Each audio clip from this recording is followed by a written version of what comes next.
frustrated at the way this place is operating. We took a stand in January to end the era of the imperial speakership. We're concerned that the fundamental commitments that allowed Kevin McCarthy to assume the speakership have been violated as a consequence of the debt limit deal. Florida Congressman Matt Gaetz there joining members of the House Freedom Caucus to rail on House Speaker Kevin McCarthy and the debt limit deal passed and then signed by President Biden. The caucus using a meeting on gas stoves to publicly voice its dissatisfaction with that agreement. A dozen GOP lawmakers siding with the Democrats concerning gas stove regulations, making the first time a procedural measure widely supported by the majority party was shot down in more than 20 years. Congressman Bob Good is a Republican from Virginia and a member of the House Budget, Education, and Labor Committees and the Freedom Caucus. Congressman, I just want to say it's so good to see you again. I know we worked together a lot when I was at WSET in Lynchburg over there. Well, great to see you for the first time in this capacity. Congratulations to you, Emma. Thank you, Christina. But I'll send the first question over to you. The rebellion at the gas stove meeting, it's now seen as another hurdle for McCarthy. The caucus warning all GOP legislation could grind to a halt if internal issues aren't resolved. Congressman, you voted no on that debt deal. Can you explain why? There's tremendous concern about what was done last week. It was a breach of trust. It was a breach of the agreement for which the Speaker did make with 14 of my colleagues who were part of that coalition. I was one of the final 6, as you probably recall, that did not vote for the Speaker ultimately, but voted President in order to allow that to advance. But most importantly, one of the greatest threats to the country is our national debt of $32 trillion and the debt limit agreement last week, which basically owns or affirms the Biden agenda for the remaining year and a half of his presidential term. The Republicans who voted for that now own that, validate that. There's unlimited amount of spending that can take place. There's an unconditional, unlimited increase to the debt ceiling, and the country simply cannot afford it.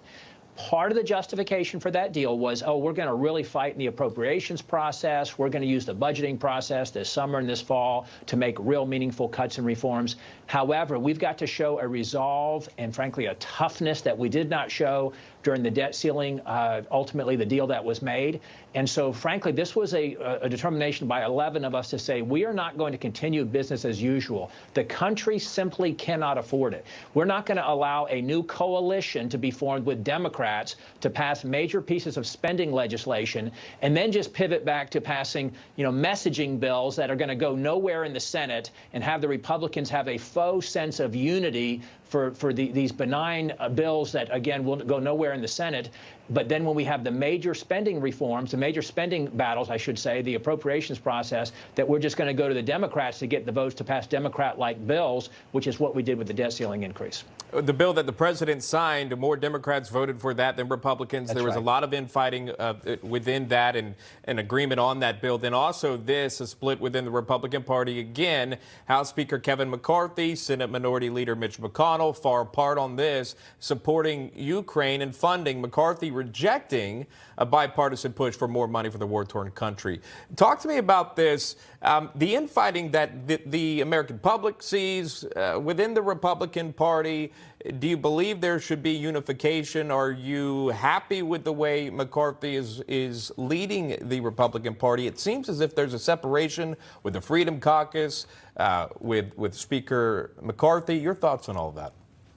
Well, to the point that you just made about the words or the differences perhaps between McCarthy and McConnell on Ukraine, on defense spending, that sort of thing, we had the right kind of words coming out of the Republican conference, out of leadership, out of Speaker McCarthy, and during the debt ceiling battle when we work to negotiate a debt ceiling increase, the Limit, Save, Grow bill with a number of reforms and spending cuts in there that were really meaningful, that were going to be historic. And then up until the 11th hour, you had that unity, you had that strong, tough talk that this was going to be different. We were going to stare down the Democrats. We were going to force the Senate and the White House to adopt our bill or something resembling some components of the Limit, Save, Grow bill. But then at the very end, we ended up basically adopting the Biden position, which was a debt ceiling increase with no cuts to spending. Frankly, we could have done that with the Democrat majority. The Democrats would not have put a condition on raising the debt ceiling. They just would have raised the debt ceiling. They wouldn't need a bunch of new spending projects in order to raise that debt ceiling. And that's what we did. We kept spending essentially at flat levels, at 2023 levels, with 1% caps for 2 years. So there's a few $billion of arguable savings perhaps there. But we've got a problem that's in the trillions of dollars. We can't sustain it fiscally. We've got to begin to make cuts. We've got to put our nation on a path of fiscal solvency. And we're determined to make sure that happens.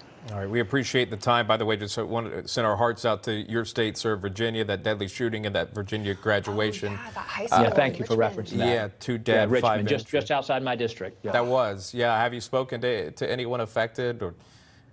Not to anyone affected. Again, it is just outside my district, but certainly our attention is there. Our prayers are there for everybody impacted by it. And Absolutely. thank you for mentioning it. Of course. We'll continue to follow that story there. Tragedy at a graduation ceremony of all places. 18-year-old and his dad. Yeah, that's exactly right. We'll continue to follow that. Congressman Bob Good joining us live from Virginia. We appreciate that. Thank you, sir. Thank you. Great to be with you. California's governor